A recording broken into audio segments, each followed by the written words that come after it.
रिंकू और आरती की दुख भरी कहानी।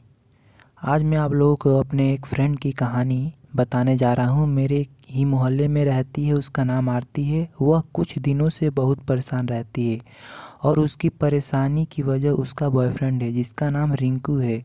उसके लिए वह किसी भी हद तक जाने के लिए तैयार है। चलिए फिर आप लोगों को आरती और रिंकू के बारे में शुरुआत से बताते हैं। रिंकू गुरु नानक एकेडमी में पढ़ता था। मज़े की बात यह है कि आरती भी उसी स्कूल में पढ़ती थी। दोनों एक ही क्लास में थे। रिंकू पढ़ने में बहुत ही अच्छा और होनहार लड़का था, इसलिए उस पर लड़कियां मरती थी।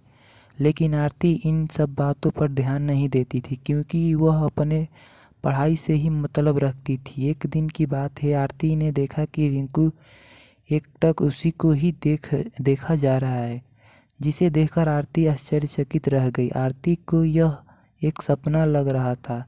जब यह बहुत दिनों तक चला तब आरती के समझ आया कि यह कोई सपना नहीं, हकीकत है। शुरू शुरू में आरती के मन में बहुत अजीबोगरीब ख्याल आते थे, फिर धीरे धीरे अच्छा लगने लगा। उसके बाद आरती की ज़िंदगी बदलने लगी। रिंकू को खुश करने के लिए वह अपने आप पर ज़्यादा ध्यान देने लगी, हमेशा सच समझ कर रहने लगी। एक दिन रिंकू के मन में ख्याल आया कि क्यों ना आरती से बात किया जाए। जब आरती कॉलेज से निकल कर घर की ओर जाने लगी तब रिंकू ने अपनी बाइक आरती के पास से जाकर रोक दी। बोला, आओ मैं तुम्हें घर छोड़ देता हूँ। आरती भी रिंकू को पसंद करती थी, इसी वजह से वह मना नहीं कर पाई। रिंकू ने गाड़ी स्टार्ट की, धीरे धीरे चलना शुरू कर दिया। रिंकू ने आरती से बोला, मैं तुमसे कुछ कहना चाहता हूँ, अगर तुम गुस्सा ना हो तो। आरती बोली, कहो, हम गुस्सा नहीं होंगे। क्या बात है? आरती ने रिंकू से कहा, चलो कहीं कुछ खाते हैं, वहीं बैठकर बातें करेंगे।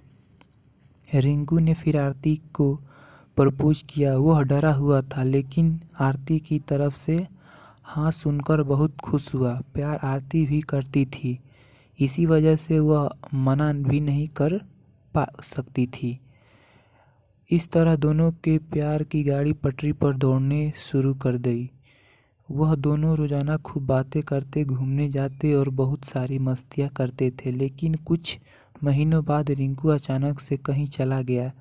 न ही वह किसी का फ़ोन उठाता और ना ही किसी का व्हाट्सएप पर जवाब देता।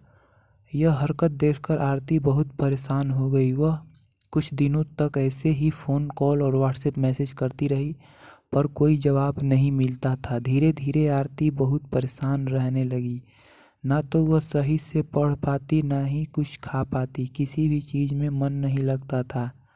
वह रिंकू के इंतज़ार में बैठ कर रोती रहती थी। एक दिन वह हुआ ऐसा कि आरती और उसकी मम्मी हनुमान नगरी के दर्शन के लिए जा रहे थे।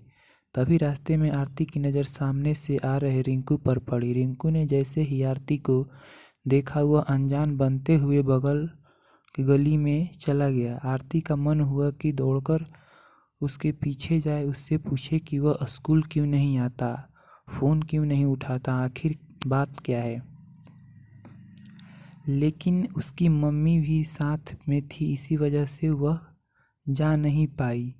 शाम को आरती ने मोबाइल रिचार्ज कराने के बहाने से घर के बाहर निकली और जिस गली में रिंकू गया था उस गली में रिंकू को ढूंढने के लिए चली गई। इत्तेफाक से रिंकू सामने से आता हुआ नजर आया। फिर रिंकू ने आरती को लेकर अपने फ्रेंड के घर आया। वहाँ उन दोनों को खूब बात की। रिंकू ने आरती से माफ़ी भी मांगी। अब फिर से आरती की ज़िंदगी में बाहर सी आ गई। रिंकू और आरती को दोबारा मिले हुए कुछ ही हफ्ते बीते थे कि रिंकू अचानक से फिर गायब हो गया। इस बार उसका फ़ोन भी बंद आ रहा था। उसके माता पिता भी मंदिर के बगल वाला मकान खाली करके जा चुके थे। इधर आरती दिन भर कमरे में पड़ी रहती थी और रोती रहती। मैंने कई दिनों तक देखा, मुझसे उसकी यह हालत देखी नहीं गई। मैंने निश्चय किया कि मैं रिंकू के बारे में पता लगाऊंगा। मैंने बहुत भाग दौड़ की, बहुत खोजा। अंत में मुझे कुछ कामयाबी मिली तो ले मिली तो लेकिन रिंकू ना मिला।